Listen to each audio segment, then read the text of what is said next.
Yes, Jesus Christ is alive. He rose from the dead, and that day, that Easter Sunday morning, that first Easter, when Mary and Mary Magdalene and Salome went to the grave expecting to anoint a dead body, they saw the angel sitting there. And they said, "Where is Jesus?" The angel said, "He is not here. He is risen. He has conquered the grave. He's alive." So this weekend we are wrapping up this series at Concordia. It is called Linchpin, and this series is actually based on this object right here.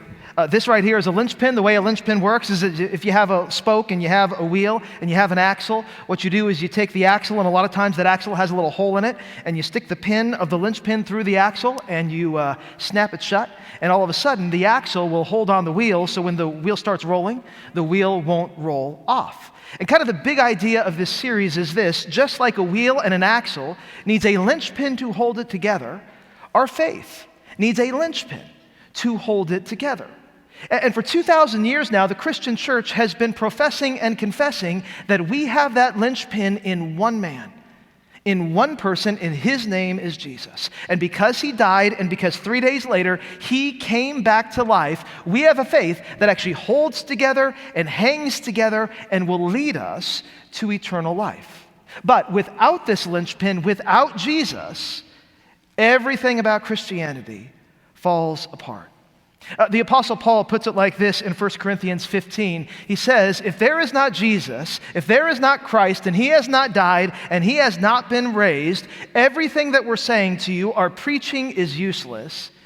And then he adds this, and so is your faith. Without Jesus as your linchpin, faith falls apart. Now, so far in this series, what we've been doing is we've been taking kind of a historical look at the Christian faith. Why it is possible to believe that there really was a man named Jesus, and he really did die, and he really did rise. But this weekend, for the final weekend of this series, I want to shift a little bit, and I want to move from the historical to the personal. Because what I want to ask this morning is not why do we have the faith, the Christian faith, but why do you have your faith? Because sometimes the reality is this: you can believe in the faith. You can believe that there was a man named Jesus and he really did die and he really did rise again 3 days later. But sometimes, even if you believe the faith, you can still have struggles and doubts and worries when it comes to your faith. Now, to get at this, we're going to be taking a look at the life and the times of a man named Peter. Now, Peter, some of you may know this, was one of Jesus' 12 disciples, one of his 12 followers. And Peter was a guy who was actually really good at talking about the faith, that there is a man named Jesus, and Peter could tell you exactly who Jesus is. In fact, there's this one time in Matthew chapter 16 where Jesus gathers his 12 disciples around him, and he gives them kind of a theological exam. And he says to them, all right, who do you say that I am? And Peter's the first one with his hand up going, I know the answer. And Peter says this: you are the Messiah, the Son of the living God. Now, Jesus admittedly is impressed by Peter's answer. He says so. Blessed are you, Simon, son of Jonah, for this was not revealed to you by flesh and blood, but by my Father in heaven. Here's what Jesus is saying to Peter: if this was Sunday school, I'd give you a gold star, all right? I'd put like a smiley face on your paper, because that's exactly right. You know who I am. But Peter had a problem. He was really good at talking about the faith, but sometimes Peter struggled when it came to his faith. Like the night before Jesus goes to a cross, he's arrested by the Jewish religious powers that be, and he's put on trial in the house of the high priest for heresy. And what Peter does is he kind of follows Jesus from a distance as he's led to this trial, because he wants to see what's going to happen to this man that he claims is the Messiah and the Son of the living God. And the charges against Jesus, they are really trumped up. The religious leaders are saying this man has threatened to commit a terrorist act against the temple in Jerusalem. He's threatened to blow it up and tear it down. This man is a phony Messiah. He said he's the Messiah, but we know that he's not. They're throwing everything they have at Jesus, and Peter's just listening to all of this. When all of a sudden, as Peter's kind of eavesdropping on this trial because he's right outside the house of the high priest there in a courtyard, there's this servant girl, Matthew 26, verse 69, who comes up to him. And she says to him, "Hey, you were with Jesus of Galilee, weren't you?" Now, it's at this point that Peter has a big problem. Because if people find out that Peter knows Jesus, and Jesus is on trial for all sorts of terrible things in the house that he's kind of listening in on, then he could be like called as a witness to the stand. He doesn't want to talk about Jesus as a witness on the stand. Or Peter could even be accused as being an accomplice to Jesus' insurrection, which carries with it like the penalty of death, and Peter's not quite ready to go there when it comes to his following of Jesus. And so here's what Peter does. He decides that he's going to play dumb. He says in verse 70, "I don't know what you're talking about." But Peter's not let off the hook so easily. Verse 71, there's another servant girl who sees him, and she doesn't go straight to Peter. She goes to the people around Peter. And she says, "Hey, I've seen this fellow before. He was with Jesus of Nazareth." And so what Peter does is he ups the ante a little bit. He doesn't just play dumb, he flat out denies it. He even uses an oath and he says, "I don't know this man." But even that doesn't satisfy the people around Peter. Verse 73, after a little while, a whole group of the folks who are standing there, they go up to Peter and they say to Peter, "Surely you're a follower of Jesus. Surely you're one of Jesus' 12 disciples." And Peter kind of loses it. He begins to call down curses and he swears to them, "I don't know this man." And here's what happens to Peter in this moment with these denials. Peter goes from being a great proclaimer of the faith to being a great denier of his faith. Because Peter goes from saying to Jesus, "You're the Messiah, the Son of the living God," to saying about Jesus, "I've never met this man in my life."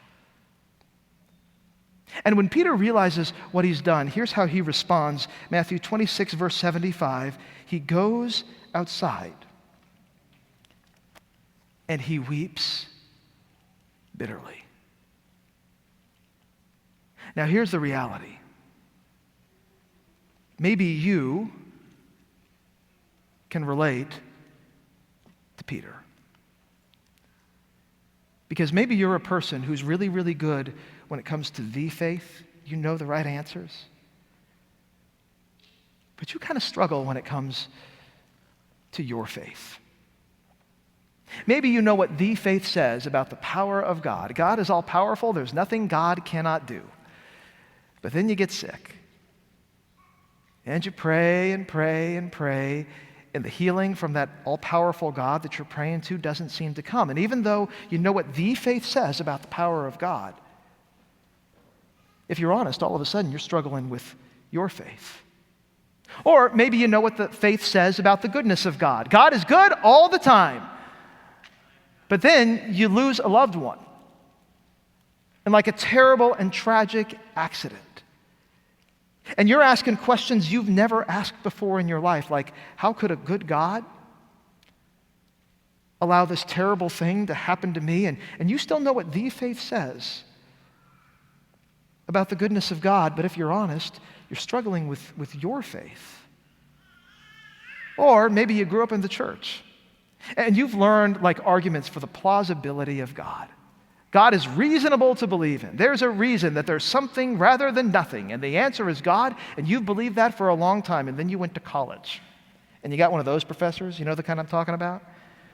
Where they ask you questions that maybe you can't answer, or they raise objections that you can't rebut. And now you're wondering. I mean, you remember what you learned about the faith growing up. But now you're struggling a little bit with your faith. Here's the bottom line of this message. Let me just tell you right up front in case you tune out for the rest of it. If you walk away with nothing else from this message, this is what I want you to know. Jesus has room for people who struggle with their faith. Jesus has room for you when you struggle with your faith. And here's how I know that. I know that because of what Jesus does with Peter. Because after Peter denies even knowing who Jesus is, and after Jesus is put on trial, and after Jesus is convicted for crimes he didn't commit, and after he's put to death on a cross, and 3 days later, after he rises from the grave, Jesus and Peter have a little come to Jesus meeting, maybe is a good way to explain it. The two of them have a conversation together, and here's how the conversation goes. John 21, verse 15, Jesus says to Simon Peter, "Simon, son of John, do you love me more than these?" And Peter says, "Yes, Lord, you know that I love you." And Jesus says, "Well, then feed my lambs." Again, Jesus says, "Simon, son of John, do you love me?" And Peter answers, "Yes, Lord, you know that I love you." And Jesus responds by saying, "Well, then take care of my sheep." Then Jesus comes back at Peter a third time, and he says to him, "Simon, son of John, do you love me?" And Peter has his feelings hurt because Jesus asked him the third time, "Do you love me?" And Peter says to Jesus, "Lord, you know all things. You know that I love you." And Jesus responds by saying, "Well, then feed my sheep." And then Jesus adds this little prophecy about what's going to happen to Peter. He says in verse 18, "Very truly I tell you, when you were younger, you dressed yourself and went where you wanted. But when you're old, you're going to stretch out your hands, and someone else is going to dress you and lead you where you do not want to go." And then John tells us what Jesus means in this prophecy in verse 19. John says that Jesus said this to indicate the kind of death by which Peter would glorify God. Here's what Jesus knows about Peter. He's good with the faith.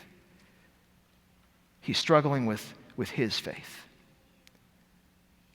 And so what Jesus does in this conversation is he gives Peter some tools, some linchpins,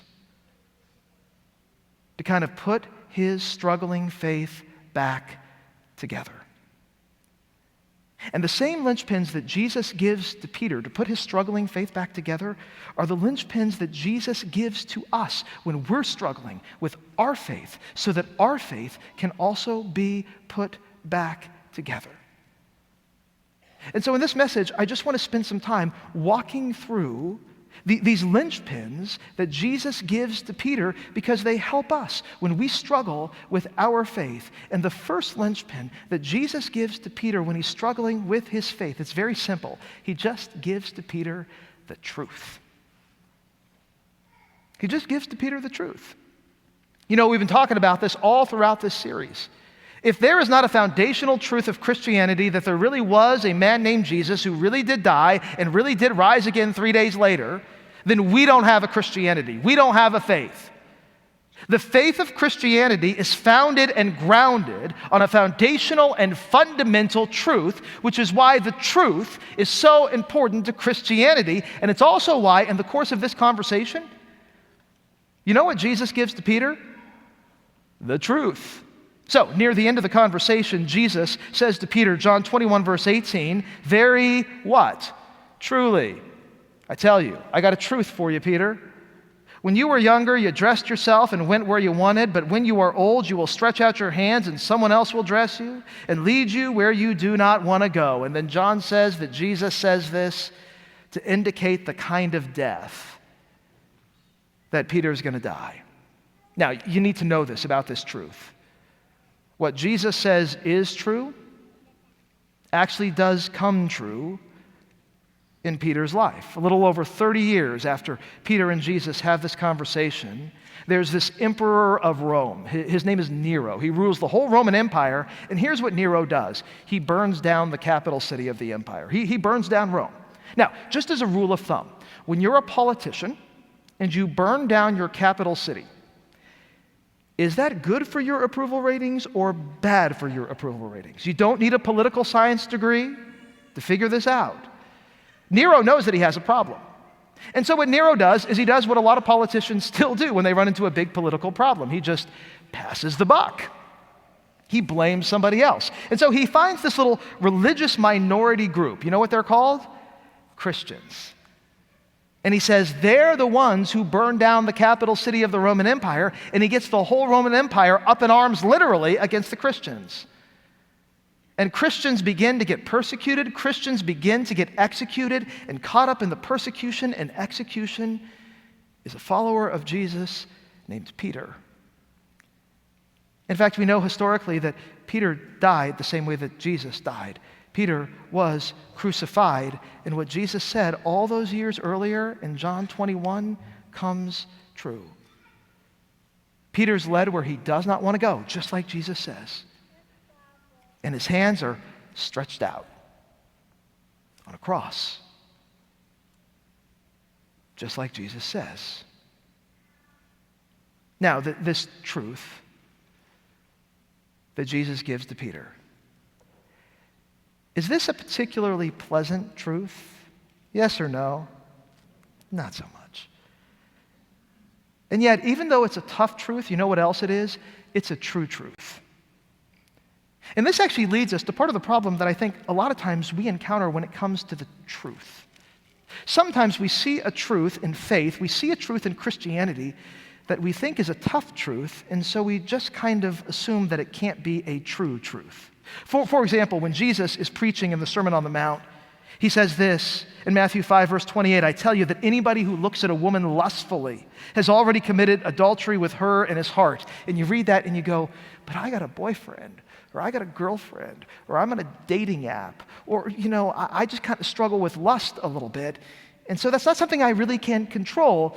And so, come on, Jesus, that seems a little idealistic, and let's face it, things have changed a lot from the first century to the 21st century, and because it's a tough truth, we kind of dismiss it as a true truth.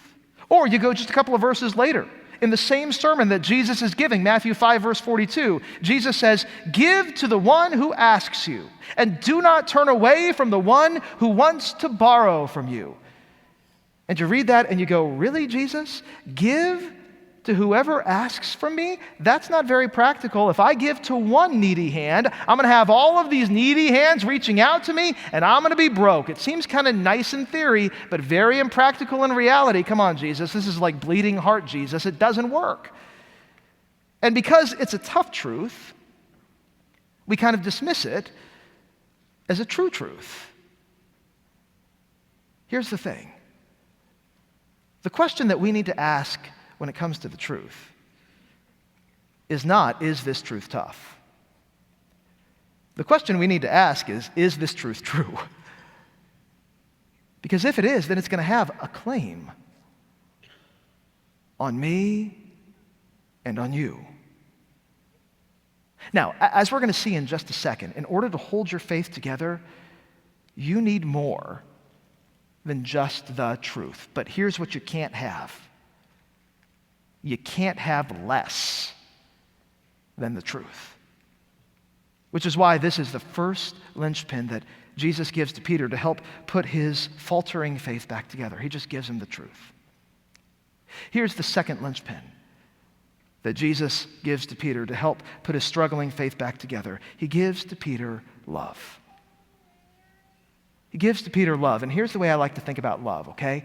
Love is what takes the truth and makes it relevant. Love is what takes the truth and applies it to your life. Because there are a lot of truths out there that aren't really relevant to my life, right? The circumference of the earth is 24,901 miles. Did you know that? It's true. But I don't really care. Doesn't apply to my life. If you take two opposite sides of a die and you add them up, they'll always add up to 7. Did you know that? You can go home, check it out. It's true. But it doesn't really matter to me in my day-to-day life. Which is why if you're going to put your faith back together, you can't just have the truth. You need to add love to the truth. And here's why. Truth is when you know about something. But love is when you're devoted to something. You see, love actually takes a truth and sinks it right down into your hearts. My favorite illustration of this is actually straight from the pages of Scripture. The Apostle Paul, 1 Corinthians 8, verse 1, here's what he says about love and truth. He says, knowledge puffs up, truth puffs up. while love builds up. And so here's kind of the picture that Paul is giving us. He's saying truth and truth alone, just having knowledge, it's kind of like a balloon. It can puff you up. You can have a lot of stuff in your head and you can be full of hot air, right? Anybody know somebody like that? But eventually, here's what's going to happen if all you have is knowledge, if all you have is truth. You're going to be, well, I don't know, maybe standing outside a trial in a courtyard of a high priest one night, of a guy that you've been following for years, and you're going to begin to feel a little stressed. And you're going to begin to become a little scared. And you're going to start to feel a little squeezed. And then out of nowhere, this little servant girl is going to come up to you, and you know what she's going to do? She's going to start needling you with questions, right? And she's going to say to you, hey, do you know that guy on trial and there? And what's going to happen? That's going to happen. And all of that knowledge, all of that truth that you thought you had, it just dissipates and evaporates. Because it's truth without love. But, Paul says, if knowledge by itself is like a balloon, you know what happens when you add love? Love is like a building. Knowledge puffs up, but love builds up. So that when you feel stressed and strained, you're not going to crack. When you get needled by questions,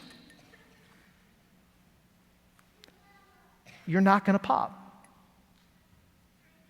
You see, Peter had kind of a problem, and the problem was this. Peter loved what he knew. He loved the fact that he could get the right answer to Jesus' question, who do you say that I am? You're the Messiah, the Son of the living God. Peter loved what he knew.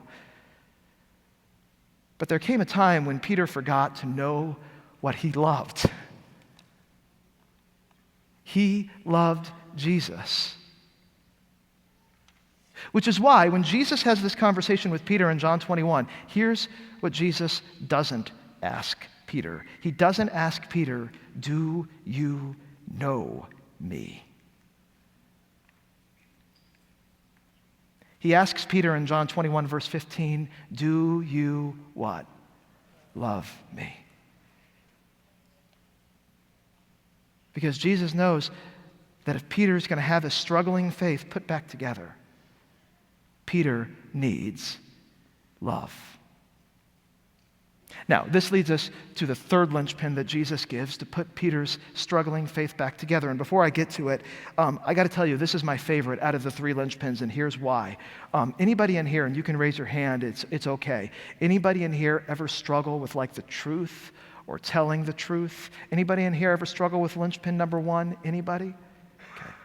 Anybody in here ever struggle with linchpin number two, the linchpin of love? There's somebody who's just so annoying, right? They just frustrate you. Anybody in here ever struggle with that? Okay. Peter did too, right?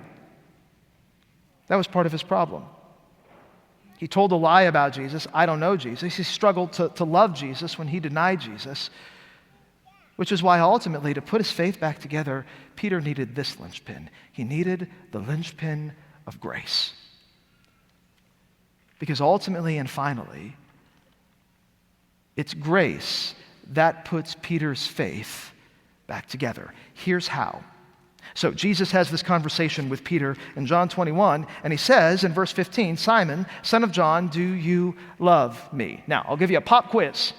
And you don't have to have a PhD in relational psychology to get the answer to this pop quiz correct. If you have someone who you love dearly, okay, your husband, your wife, son, daughter, boyfriend, girlfriend, grandson, granddaughter, whoever, and they come up to you and they ask you this question, do you love me? The correct answer to that question, you only need one word, all right? The correct answer to that question is what? Good job. Very good job. I'm glad nobody got that wrong. I would have been concerned. Okay. Now here's the thing. That's the question that Jesus asks Peter. Do you love me? And here's the good news. Peter gets the answer right. John 21, verse 15. He says, yes, Lord, which is just fine. Fine to call him Lord. But here's Peter's problem. He doesn't stop. he keeps going. And he says this, you know that I love you. Now, let me ask you another question, another pop quiz.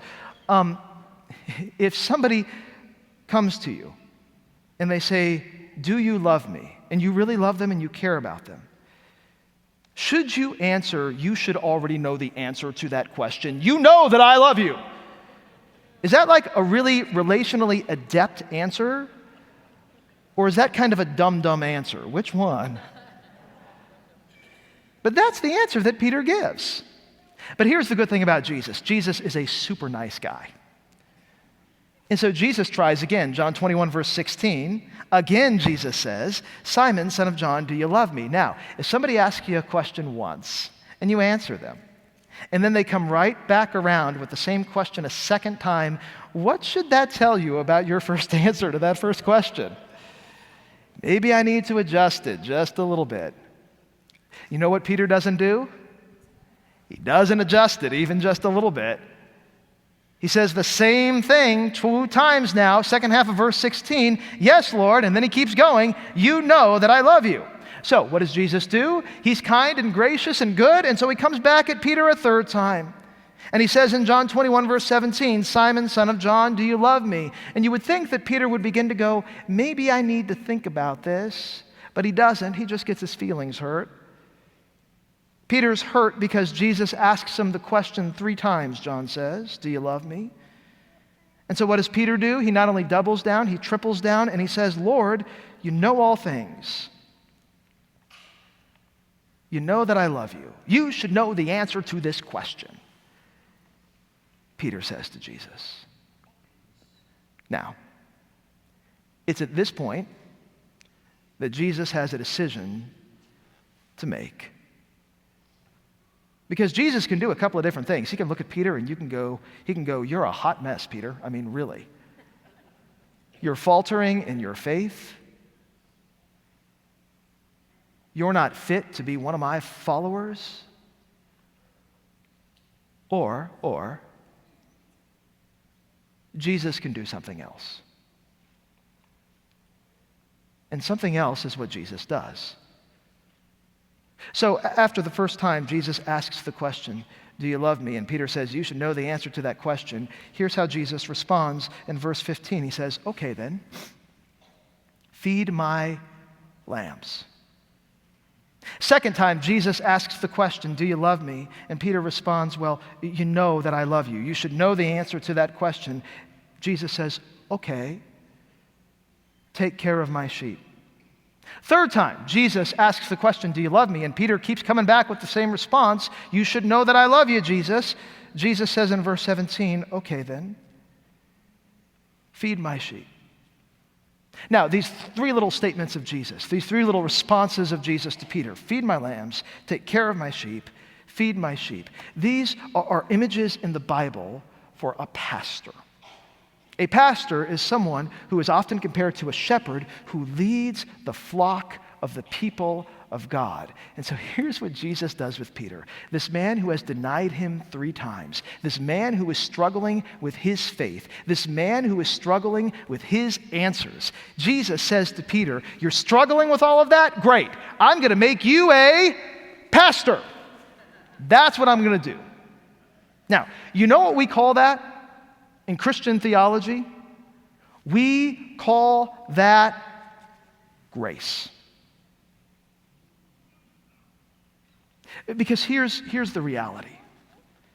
Grace is when Jesus treats you not according to what you deserve,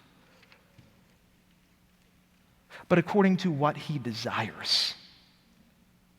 And you need to know this. Jesus desires to welcome and to use people even when they struggle with their faith. So when I was a kid, like a lot of kids, I had dreams of what I wanted to be when I grew up.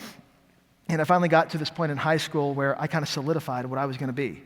I was going to be a country music DJ. That was my goal and my dream for my whole life. And so I grew up in Portland, Oregon, and I get a job at a country station in Oregon, and I'm playing Alan Jackson, and I'm playing George Strait, great. I'm playing Garth Brooks, not so great, but I'll talk about that later.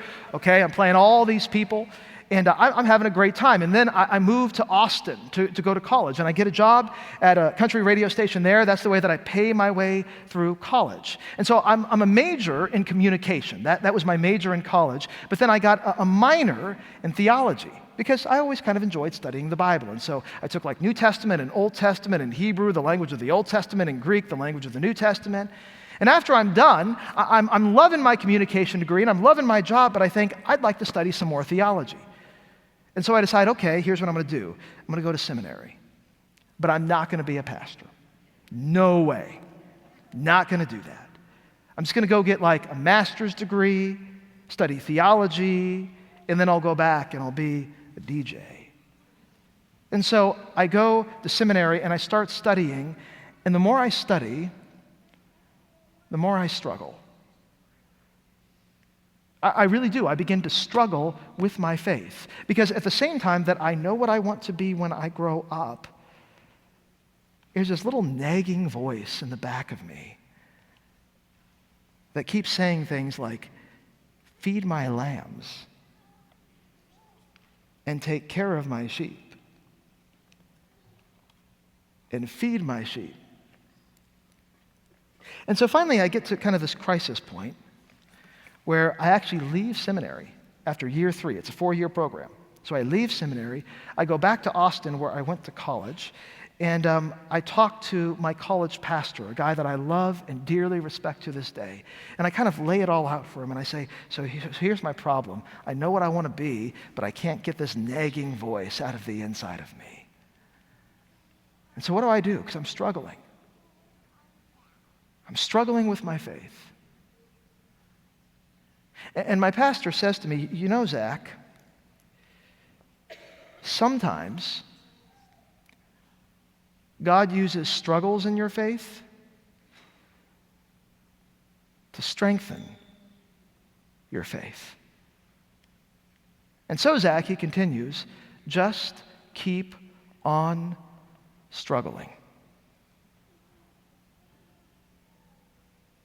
And I think about what he says. And finally, I look up at him and I go,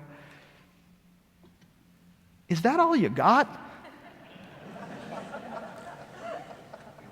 Because I was really hoping for a little something more, right? Like a sign in the sky. Or, I want you to tell me what to do. You're a pastor. That's your job. But looking back on it all those years later, I'm so glad he didn't tell me what to do. I'm so glad he just let me struggle. And here's why.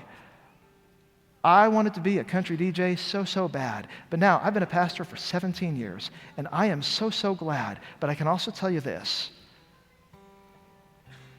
I wouldn't be standing here right now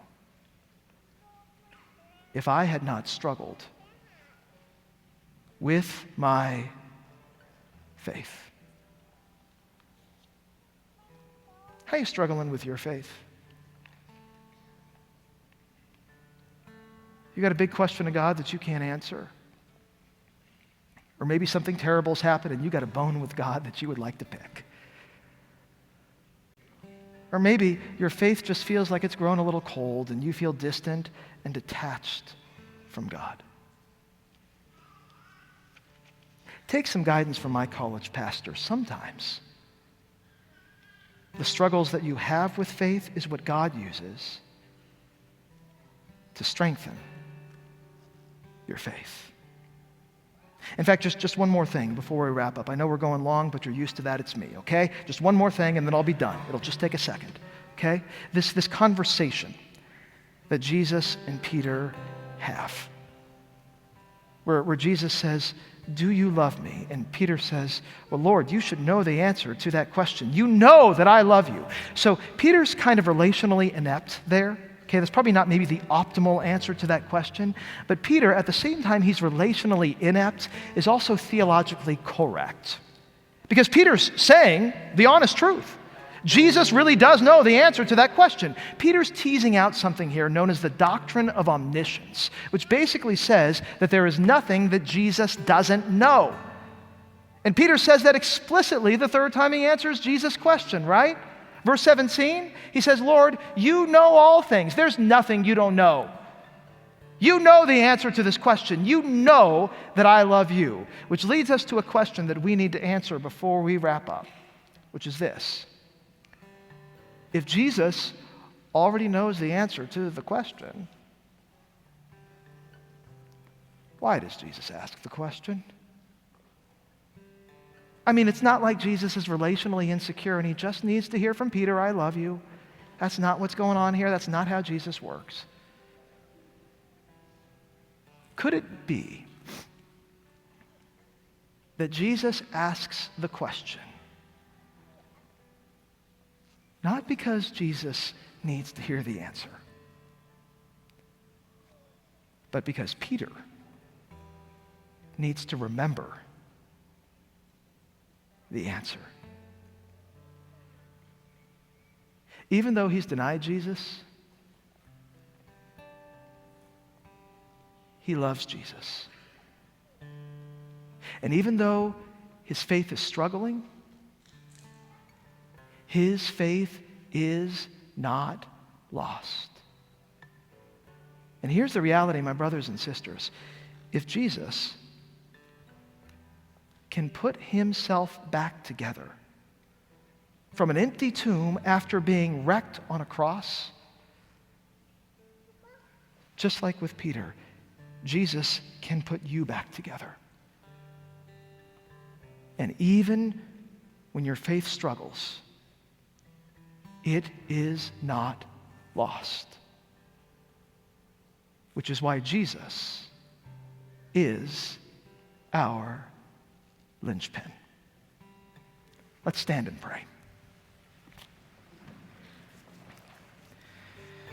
Heavenly Father, thank you. Thank you for Jesus. Thank you that even when we struggle with our faith, we're not lost to the faith. Just like with Peter, you call us back. You restore us.